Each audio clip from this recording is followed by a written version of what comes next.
Dustin is with us in Fort Myers, Florida. Hi, Dustin. Welcome to the Dave Ramsey Show. Hey, Dave. Nice to be able to talk to you. I just started listening to you about it, I don't know, first of the year. Cool. Good to have you. How can I help?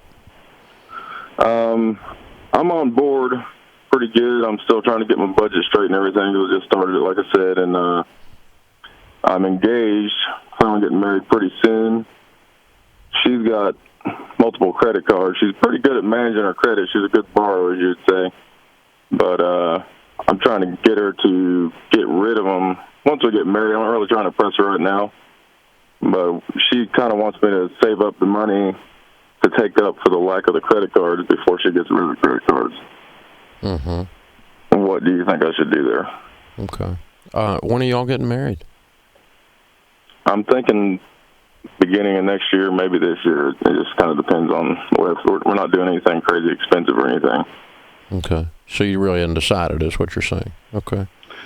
All right. Yeah, it's not like I'm not pushing it too far out. Pretty much since I started listening to you, I kind of was going to. But I'm thinking about bringing it a little closer to probably this year. Yeah. Okay. The more I think about it.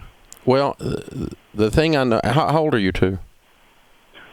We're both 30. Well, I'm 31. She's 30. Okay. All right. That's Rachel Cruz's age, my daughter. Okay. And so if my daughter or son-in-law were not married and came to me, and asked me the exact same question, here's exactly what I would tell them. The number one cause of fights in a marriage and the number one cause of divorce is over money. Yep.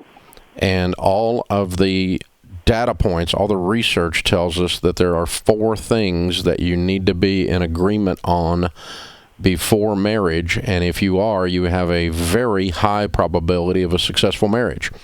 And every one of these you drop out, you lower the probability. The most important one is the biggest one that everybody fights about, money. We need to be in agreement on money. We need to be in agreement about kids.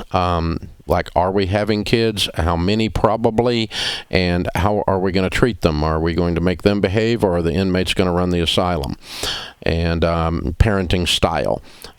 So kids. Number 3 is in-laws. Every family has crazy in it, and how are you going to deal with it as a couple? And you've got to decide that ahead of time. And you can look across that and say, well, we know so-and-so is a problem. Well, let's go ahead and talk about how we're going to deal with so-and-so when they try to interfere in our lives. Because everybody has that somewhere in their family. Some more than others, but everybody's got one at least. The last thing is being in agreement on religion. And so if you're in agreement on religion, and you're in agreement on how to deal with extended family, deal with the in-laws, and you're in agreement on kids, and you're in agreement on money, you have a very high statistical probability of staying married a long time.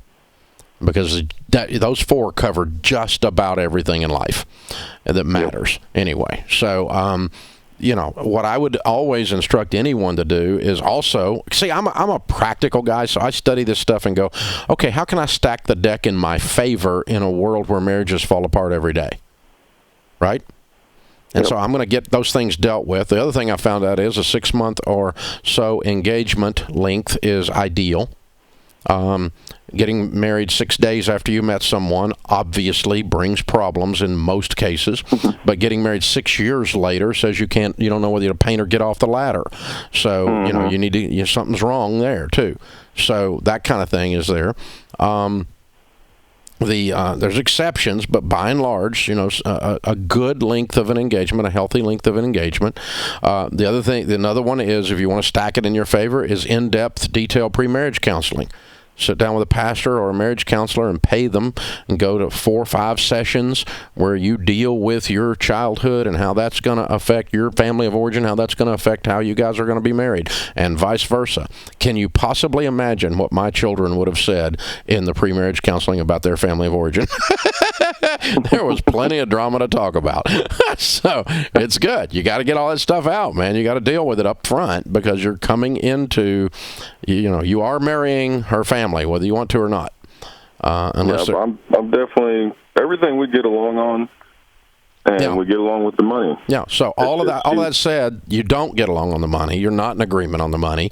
You're playing back and forth. You've got new information. You're starting to get a little bit wired up about it. She's been trying to do a typical American crap, and that's manage her credit, and stayed in debt and kept the credit cards around as if somehow that's smart. And she's playing Russian roulette with a financial tool, and it's gonna get you guys. So does that mean you don't marry her? No, but it means you guys have some work to do on that issue. So if you'll go to pre-marriage counseling, I will include in your pre-marriage counseling the two of you as an engaged couple going through Financial Peace University as my guest. Okay.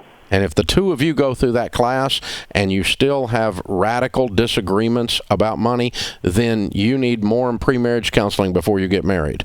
Do not marry someone that you have radical disagreements. I don't think you have a radical disagreement right now.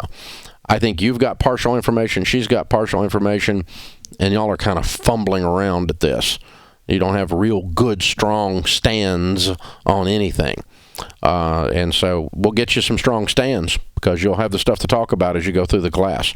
And then you're going to have to decide, okay, we're either not doing Dave stuff or we're doing Dave stuff. And to do that together, both of you decide we want nothing to do with this crazy bald-headed man, or we're going to do everything this guy says. And don't do ish. Hang on, Madison will pick up, and I'll pay for you guys to go through and help you guys get your life started right. I wish I could have gone through that class. Sharon and I about killed each other over this stuff.